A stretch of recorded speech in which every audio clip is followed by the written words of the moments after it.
আমি মোহাম্মদ রাকিবুল হাসান আজ নতুনভাবে আপনাদের সামনে একটি ভৌতিক গল্প নিয়ে আবির্ভাব হলাম। জানি না আপনাদের ভালো লাগবে কি না। চলুন আমরা ভৌতিক গল্পটি শুনি। একটি ভয়ঙ্কর পরিত্যক্ত পুরনো জমিদার বাড়ি। গভীর রাত, আকাশে কালো মেঘ, বজ্রপাত, প্রবল বৃষ্টি। বাড়ির চারপাশে বিশাল বটগাছ, কুয়াশা ভাসছে, বাতাসে শুকনো পাতার শব্দ। একজন 25 বছরের যুবক হাতে টর্চ নিয়ে ভয়ে ভয়ে পুরনো জমিদার বাড়িতে প্রবেশ করছে। দরজা ধীরে ধীরে নিজে থেকেই বন্ধ হয়ে যাচ্ছে। ধুলোময় পরিবেশ, মাকড়সার জাল, ভাঙা আসবাব, টর্চের আলো অন্ধকার চিরে এগুচ্ছে। লম্বা অন্ধকার করিডোর, দেয়ালে পুরনো প্রতিকৃতি ঝুলছে। টর্চের আলো পড়তেই ছবির চোখ যেন নড়ে, দর্শকের দিকে তাকায়। ধুলো বাতাসে উঠছে। অন্ধকার কাঠের সিঁড়ি, উপরের দিকে থেকে ধীরে ধীরে পায়ের শব্দ শোনা যাচ্ছে, কিন্তু কাউকে দেখা যাচ্ছে না। বজ্রপাতের আলো মাঝে মাঝে পুরো সিঁড়ি আলোকিত করছে।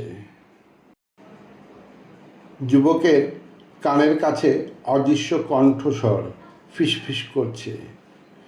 তার মুখে আতঙ্কের ছাপ।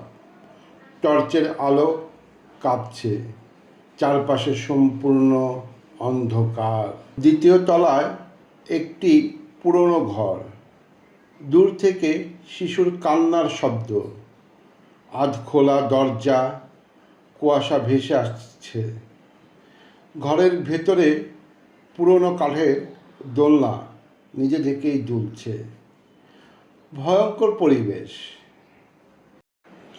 লম্বা কালো চুলের একটি ভৌতিক মেয়ে সাদা পোশাকে পরে দেয়ালে উল্টো হয়ে দাঁড়িয়ে আছে। তার চোখ সম্পূর্ণ কালো, মুখে অস্বাভাবিক হাসি। ধীরে ধীরে সে দেয়াল বেয়ে নিচে নামছে।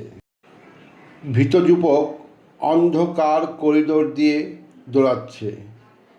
পিছনে ভৌতিক মেয়ে অস্বাভাবিক দ্রুত গতিতে এগিয়ে আসছে। টর্চের আলো কাঁপছে, বজ্রপাতের আলোয় ছায়া দেখা যাচ্ছে। সকালে আলোয় গ্রামের মানুষ পরিত্যক্ত জমিদার বাড়ির ভেতরে একটি ধুলো মাখা দেয়ালে নতুন একটি প্রতিকৃতি দেখতে পাচ্ছে। ছবিতে আতঙ্কিত যুবক দাঁড়িয়ে আছে, আর তার পেছনে কালো চোখের সেই ভৌতিক মেয়ে।